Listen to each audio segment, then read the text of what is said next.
mbokki Géejawaay asalaamaaleykum mbokki banlieue asalaamaaleykum doomu Sénégal yi nga xamee ni seen dëkkuwaay seen cadre de vie seen farata dund ak seen farata njaboot ñu ngi koy dàq suba ak ngoon te du tax ñu jot ko xam ngeen ne at wu nekk lu ëpp téeméeri junne ci ay ndaw dinañu am soxla pour am liggéey te boobee ba léegi mënuñu koo am fukki at ak ñaar yi fi Abdoulaye Wade nekk lu ëpp million ak ñaari téeméeri junne yi doomu aadama ñëw nañu te amuñu liggéey te moom rek nee na juróom fukki junne rek la mën a jox liggéey kon ngeen xam ni kooki nga xamee ni pendant 12 ans tële na la pour jox la liggéey bu saxee 12 ans yooyu di la fowe di jël sa alal di ko yàq di fekk koo xamee ni yaafus la mu jël cëru jàmbaar jox ko di fekk kuy nelaw mu jox ko cëru koo xamee ni ma nga sa naaj ba di liggéey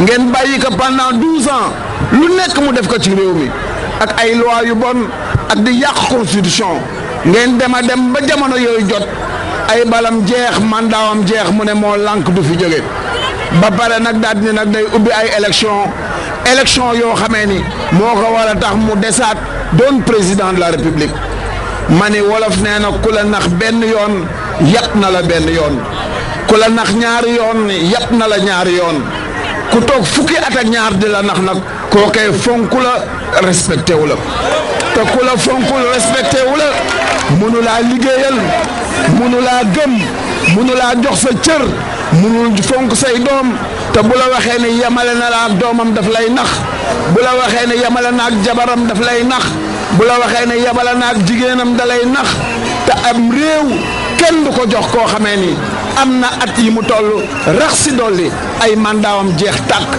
ku ko weddi na nga seet nag ci Sénégal gii ñu bokk ku nekk si ñun am nga mag mu mel na moom ca biir kër mag moomu xam nga ndegam mën na am déet waaw mag moo xamee ne moom nekk mag rek doy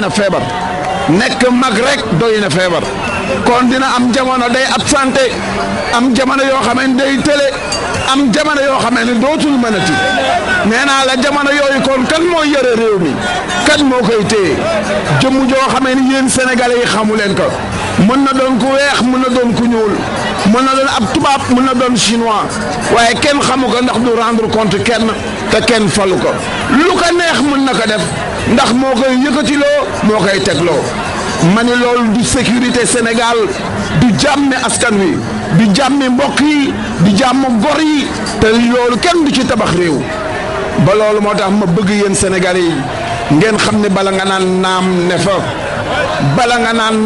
fa boo bëggee Sénégal développé da ngay góorgóorlu fekk feebaru Sénégal nga faj ko li ñu feebar ñun ba ñu moomee suñu bopp ak léegi mooy njiit lu jub njiit lu maandu njiit lu respecté doomu aadama man damaa xamul ban confiance le citoyen mën a am si président de la république boo xamee ni pour mu doon président de la république foo mu def effraction foo mu jéggi charte foo mu sàcc foo mu tappale kooku bu la waxee ne dinaa la liggéeyal daf lay nax bu la waxee ne dinaa la taxawal sa réew daf lay nax ma ne coono yi ngeen am ci banlieue di dëkk waaye ak liggéey ak faj seen njaboot am liggéey yooyee yëpp du mën a faju mukk ndaree tabaxuñu baas bi mooy ki si bokkul ci élection yi génn ci ñu tànn ki nga xamee ne moom méngoog askan wi méngoog bëgg-bëgg askan yi kookee bu ñëwee lu mu leen wax dina ko def parce que xam na ni ku fàtte la la fal ñu daal di lay folli loolu moo tax ngeen war a gëm ni Sénégal gii ñu nekk Sénégalu fulla la Sénégalu fayda la Sénégal goo xamee ne yéen ndaw ñi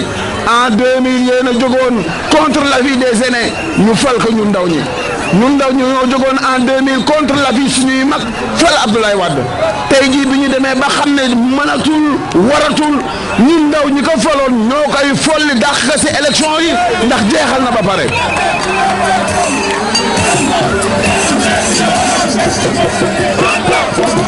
kon nag ma bëgg ngeen xam ni yéen ndaw ñi ko faloon en 2000 yéen a ko war a folli léegi dàq ka si élection yi.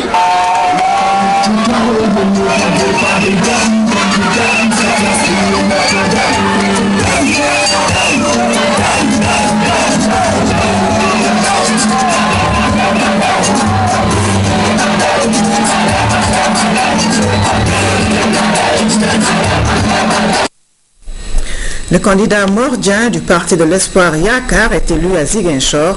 Il s'est rendu à Badio avant de faire une déclaration dans la capitale sud.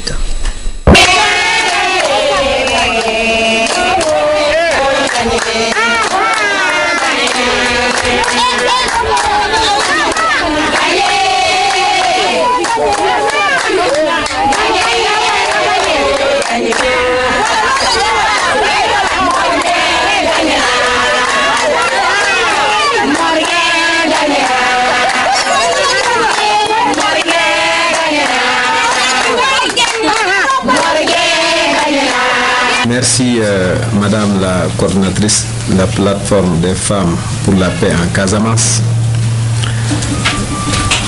de nous avoir donné cette occasion de nous impliquer à vos côtés pour amener une paix définitive en Casamance. Il n'y a pas possibilité de développement sans la paix. Et la Casamance et tout le Sénégal ont beaucoup souffert de ce conflit qui a duré plus de 30 ans, après le départ du président Senghor. Dans le cadre de notre parti, nous avons un programme spécial pour la Casamance, c'est-à-dire ce qu'on appelle une discrimination positive. Dans le cadre de cette discrimination positive, nous avons prévu une exonération totale de droits et taxes pour toutes les entreprises installées en Casamance pendant une durée de 10 ans pour relancer l'économie. Et cette décision permettra aux investisseurs nationaux ou étrangers à venir s'installer en Casamance, installer des unités de traitement, parce que la Casamance est très riche avec vos produits. Il y a des fruits qui pourrissent par-ci, par-là, alors qu'il y a possibilité d'avoir des unités industrielles. En venant ici à Ziguinchor, j'ai rencontré des femmes, mais je me suis dit que ces femmes-là sont très fatiguées. Et s'il y avait des unités industrielles, franchement, ces femmes seraient aujourd'hui des femmes à l'aise et des femmes développées. Pour la Casamance, dans le cadre de notre programme ambitieux, nous avons prévu 10 à 15% du budget national à affecter à la Casamance. Parce qu'il est difficile de venir en Casamance. Et pour les questions de transport, une franchise de 50% sur le billet d'avion et aussi dans le cadre du transport maritime. Comme on le fait pour les Goréens. Les Goréens, ils ont une franchise pour aller à Gorée chaque jour. Mais vous, vous n'avez pas de franchise alors que vous devez venir en Casamance à chaque fois. Bon, nous allons exonérer aussi les stations d'essence ici de toute taxe. Ce qui permettra aux Casacés de pouvoir venir et partir à de moindres coûts. Nous allons relancer aussi des projets comme Anambé, appuyer la filière risicole. Parce que les femmes, ce sont les femmes qui sont dans ces rizières. Elles n'ont pas d'équipement. Il faut les équiper du bon matériel, leur donner des intrants, des semences et renforcer les capacités de ces femmes en formation. Bon, bien sûr, il faudra aussi penser à la construction de routes, à la construction de chemins de fer. C'est que le Sénégal n'a pas avancé. On avait hérité d'un réseau ferroviaire depuis la période coloniale, mais ce réseau n'a pas du tout évolué. La Casamance est complètement oubliée. Et dans le cadre de cette recherche de solutions pour la paix, nous sommes en phase avec vous. Il faut impliquer tous les acteurs, y compris les pays membres de l'OMVG. Et je pense que, Madame la coordinatrice, si vous m'élisez comme président de la République, vous n'aurez pas besoin de ce sitting, Inch'Allah, parce que je viendrai ici à Ziguinchor, je resterai avec vous pendant au moins 15 jours, qu'on fasse le point, et que au moins chaque trimestre, que le président de la République vienne passer au moins une semaine en Casamance avec vous. Et nous allons développer de bonnes relations de voisinage avec des pays comme la Gambie, la Guinée-Bissau. Je ne comprends pas pourquoi le chef de l'État du Sénégal passe plusieurs jours en Europe alors qu'il ne passe pas du temps en Gambie. Parce qu'il y a des problèmes. Pour les régler, il faut qu'on soit en phase avec nos frères gambiens. La transgambienne, on doit avoir franchement un pont sur la transgambienne. Et en mettant en place un bon système économique, en relançant l'économie et en discutant avec tous les acteurs, il y a possibilité de trouver la paix en Casamance. Parce que le problème, c'est que nous sommes en train de nous entretuer entre frères. Dans l'armée, il y a des cas assez. Mais donc, nous pensons que ce conflit doit prendre fin, Inch'Allah, en 2012. Et nous nous impliquerons vraiment de notre mieux. Diouma Diack, la candidate du parti Initiative démocratique Djoubol, était à la tête d'une caravane qui l'a menée à Thiès, à Ngaïmékhé et à Saint-Louis. Voici sa déclaration.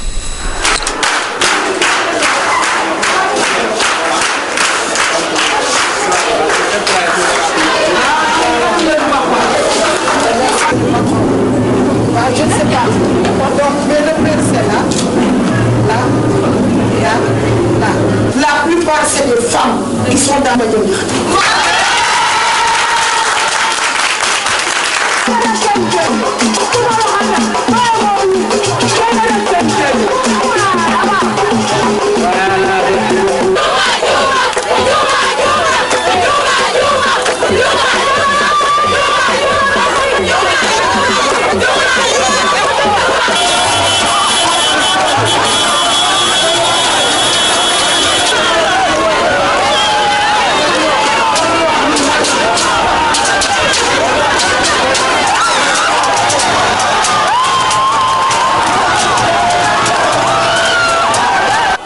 xam ngeen ne bu jigéen ñëwee toog ci boppu réew mi di leen toppatoo sonn ngeen dee ngeen 12 ans d'alternance ana lu mu jur ana lu ngeen jox ana lu leen jox waaye yéen ñi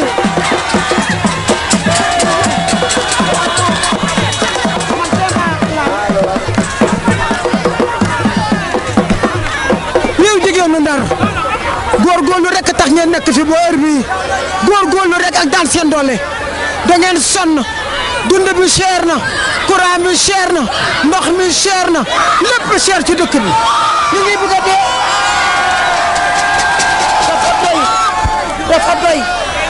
dafa doy li ñu nangu lañ dul nanguwaat jigéen ay toog góor yi ata doy na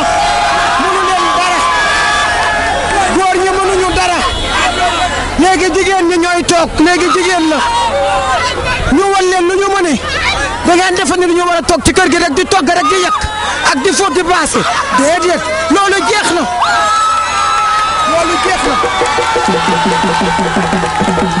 ma ne le 26 février woote leen Diouma Diakhate ñu ànd pale ba jigéen a koy faj ku ma tax a jóg chômeur yi ak jigéen ñi sonn ngeen waaye Ablaye Wade na jël retraite am na te abal ñu merci.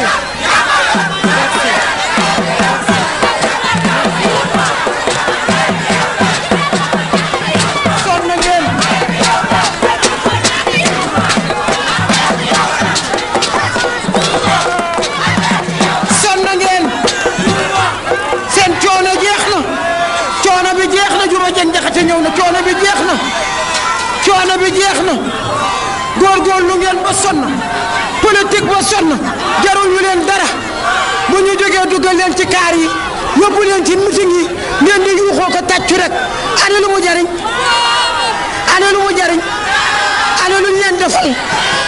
luñ leen defal 12 ans d'alternance ana lu mu jariñ góor gi demal nga noppaliku góor gi retraite jot na xale yoo ko moom léegi xale yoo ko moom xale yi la jeex na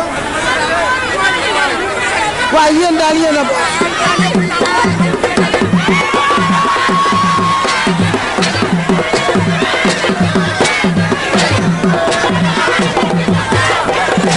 jaaraama Ndar jërëjëf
Ibrahima Fall, le candidat de la coalition Taxawu Thème à Ibrahima Fall, est élu à Dakar où il a fait une déclaration.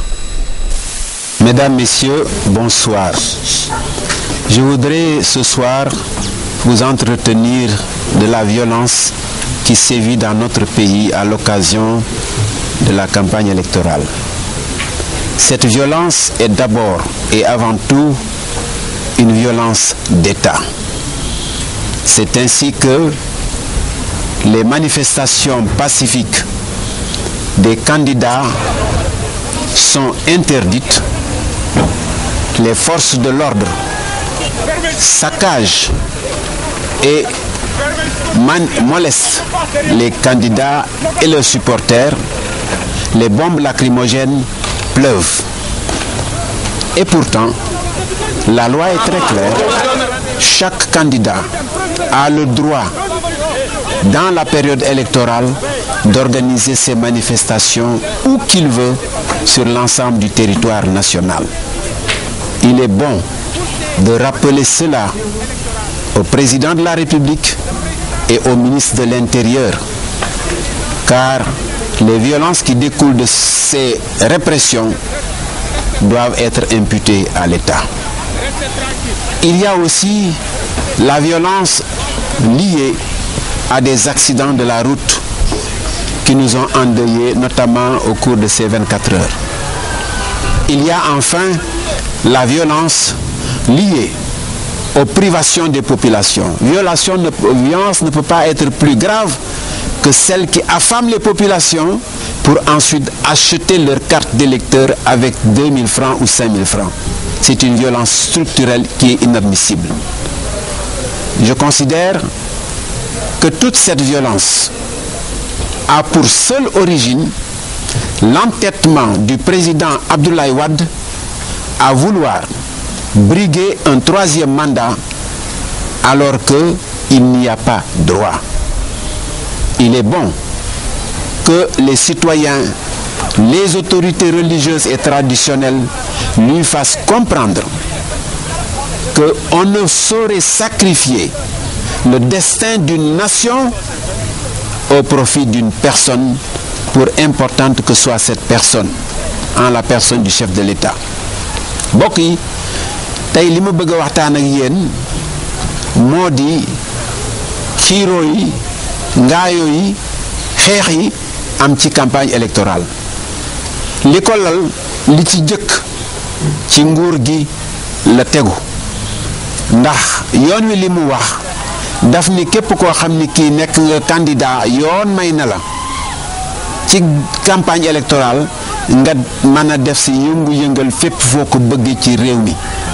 Kon bu fekkente ni nguur gi dafa taxaw tem ni kenn du fi def manifestation, boo ko defee ñu dal ci sa kaw xaañ la, rey la, jam la, dóor la ay bombe lacrymogène, kon nit ñi war nañu xam ni nguur gi mooy indi fitna yi, du ñi nga xam ni yoon da leen may ñu mën a manifester ñuy manifester ci jàmm.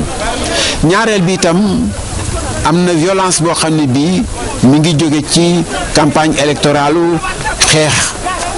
xeex ci diggante nit ñi nga xam ne ñi dañu bokk feneen.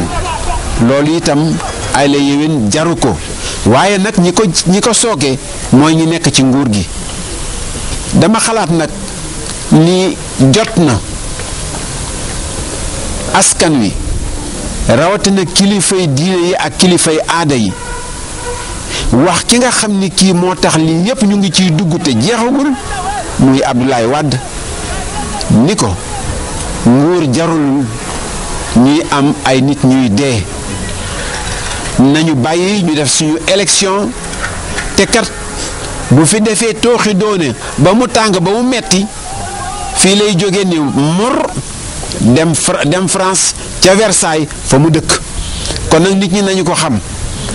War nañoo xam leneen itam moo di Sénégal ndaw yi ñoo ko amee, ñoom mooy seen avenir, mooy seen suba. Ma ni ndaw yi na ngeen taxaw bu mat ci jële fi Abdoulaye Wade. Man sama programme xam naa ni ko askan wi nawe, waaye fii ak Ablaye Wade jógee fi du ma ci wax dara bu neexee yàlla bu fi jógee nag bu neexee yàlla dinaa leen wax sama programme te xam naa ni boobaa di ngeen ma fal maa ngi leen di gërëm di leen sant. Amsatou Sow Sidibé, la candidate du Parti pour la démocratie et la citoyenneté, était elle à Wack Ngouna où elle a effectué des visites de proximité avant de faire une déclaration.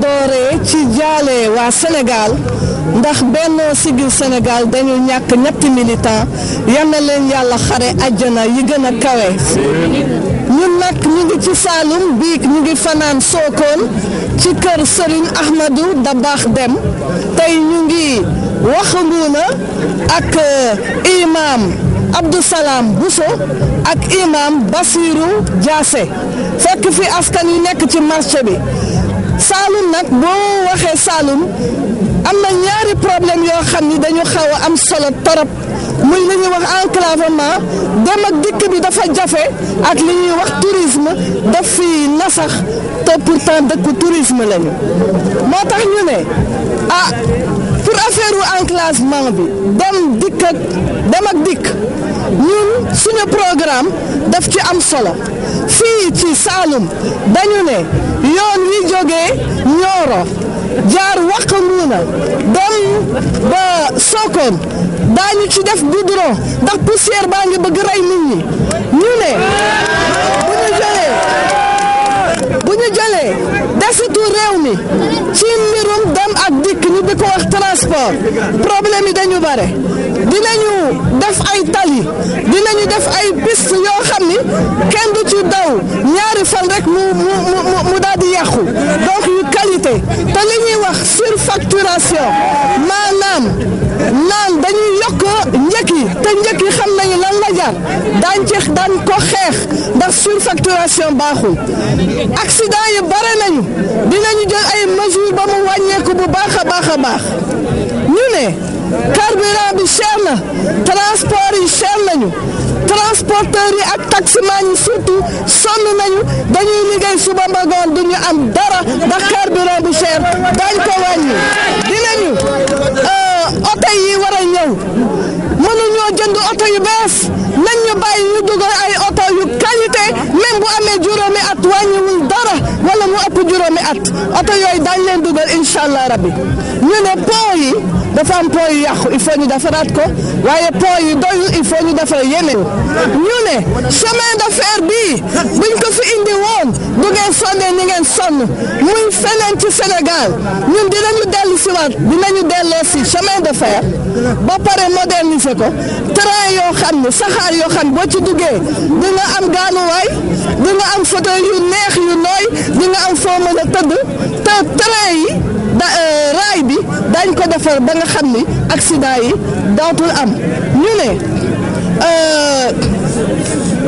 train bi fu muy dem barewul dañu bëgg muy dugg fu nekk ruq ak ruq ci Sénégal ndax ku bëgg dem nga mën a dem ku bëgg dikk nga mën a dikk dama ni chemin de fer solom dafa rëy ndax boo bëggee def intégration économique ñi nekk ci sous-région bi di ñëw Sénégal di jaay il faut nga am chemin de fer su fekkee da nga bëgg kiy defar fii di bay fii yóbbu Ndakaaru mu gaaw il faut nga indi ay chemin de fer kon yooyu yëpp daañ ko def te dinañu fexe ba nga xam ne li ñuy wax pôle économique yi maanaam Tamba Kédougou Malem Hodar Darou Mousti Linguère Dagana ak ñoom seen train bi dina fa dem ba nga xam ni koom-koom bi day gën a yomb léegi ñaareelu poñ bi mooy lan tourisme bi ay waay Saloum la ñu nekk île du Saloum la ñu wax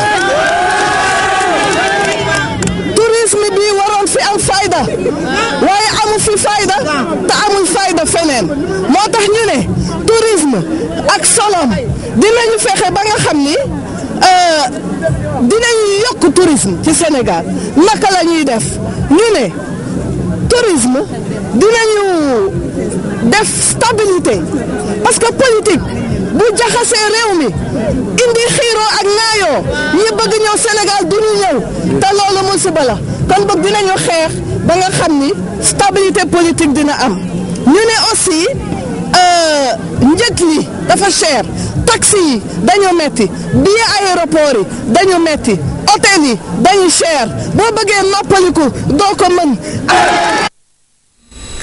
Le candidat Ousmane Tanor Dieng de la coalition Benno ak Tanor est élu dans la région de Fatick. Il a visité Djifer, Palmarin et Samba Dia. Voici sa déclaration.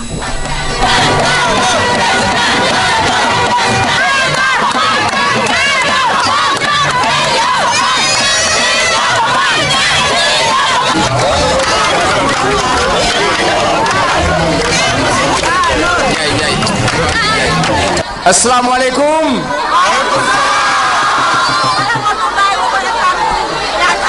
ñoo ngi rafetlu bu baax a baax seen mobilisation bi li mu wone mooy li ñu bokk Benno ak Tanor ca suba ba léegi bi ñu jógee Dakar dem nañ ba Djifer jaar nañ Palmarin jaar nañ Kër Samba Dia fi mu ne ñu ngi ci Fimela waaye fiñ jaar yëpp nooy na nepp biñ demee Djifer liñ ñu fa wax mooy napp bi dafa daanu complètement te Senghor bi fi nekkee dafa joxoon lool solo les 3 P les paysans les pêcheurs et les pasteurs moo taxoon mu amoon benn émission bu tudd diisoo ak béykat yi diisoo ak sàmmkat yi diisoo ak nappkat yi diisoo ñëpp.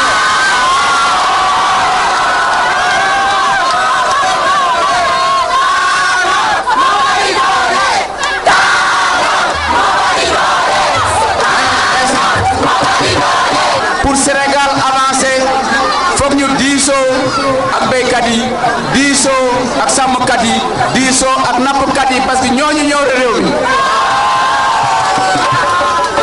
Chers compatriotes de Fimela, chers compatriotes du Sine, Sénégalaises et Sénégalais, ici à partir de Fimela, je voudrais me féliciter de l'accueil qui m'a été réservé. Et surtout dire que j'ai écouté avec beaucoup d'intérêt les préoccupations des populations du Sine. Et la préoccupation fondamentale, elle est nationale, puisqu'il s'agit du prix des denrées de première nécessité, notamment du riz, du sucre, de l'huile, du gaz, de l'électricité. Je m'engage à réduire de manière substantielle et durable l'ensemble de ces prix-là. Nous en avons les moyens, nous sommes en train d'examiner la structure des prix et nos techniciens nous donneront, avant la fin de cette campagne, des chiffres beaucoup plus précis. Ensuite, les préoccupations qui sont d'ordre local sont, d'une part, pour ce qui concerne Djifer, où on a commencé, l'avancée de la mer, l'érosion marine. C'est un problème qui touche le Sénégal, les côtes sénégalaises de Rufisque à Djifer. Aujourd'hui, au niveau de Djifer, il y a plus d'1 kilomètre qui a été avalé par la mer. Et des usines ont disparu, des habitations ont été avalées par la mer. Je crois que nous pourrons, sur la base des techniques qui ont été expérimentées dans les pays scandinaves, régler le problème de l'érosion marine, puisqu'il s'agit d'un problème national. Il y a aussi, bien sûr, il y a la route qui va de Fimela en passant par Samba Dia, Palmarin et Djifer. Et la route qui va de Samba Dia à Joal. Là aussi, si vous m'accordez vos suffrages, si l'ensemble des Sénégalais me font confiance, au cours de l'année 2012, ce problème de la route sera définitivement réglé. Il en est de même du problème sur lequel aussi les populations ont beaucoup insisté, parce que c'est un problème qui est d'une gravité particulière. Il s'agit de la salinisation des sols. Les sols sont aujourd'hui dans leur grande partie salinisés. Alors, ce que nous proposons de faire, c'est procéder à leur désalinisation pour permettre la culture du riz. Et la culture du riz permet l'autosuffisance alimentaire.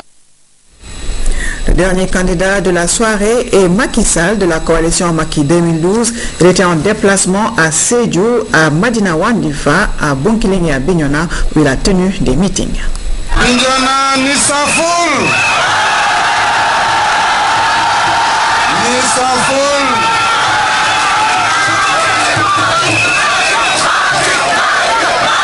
Assalamu alaikum mbokk Bignona.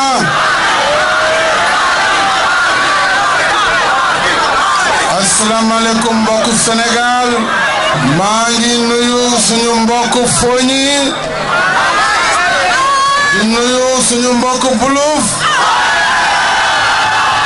di nuyu waa Kalunaay.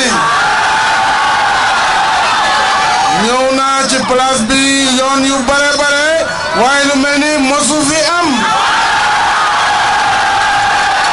Alors Bignona aussi a basculé. Bignona a voté Macky en 2012. ma ne mbokk yi li xew fii tey c'est un signe fort que le pays a changé. Le pays a choisi la voie des urnes pour bouter dehors le président sortant.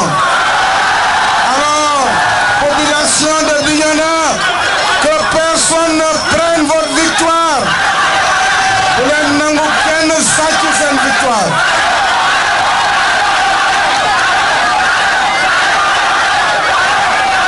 Dina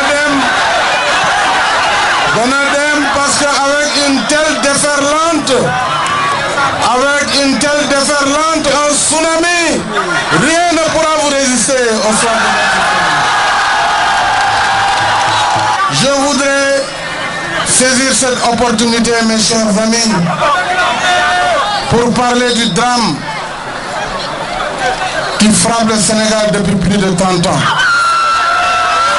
La Casamance est meurtrie par un conflit qui n'a que trop duré, qui n'a que trop versé du sang.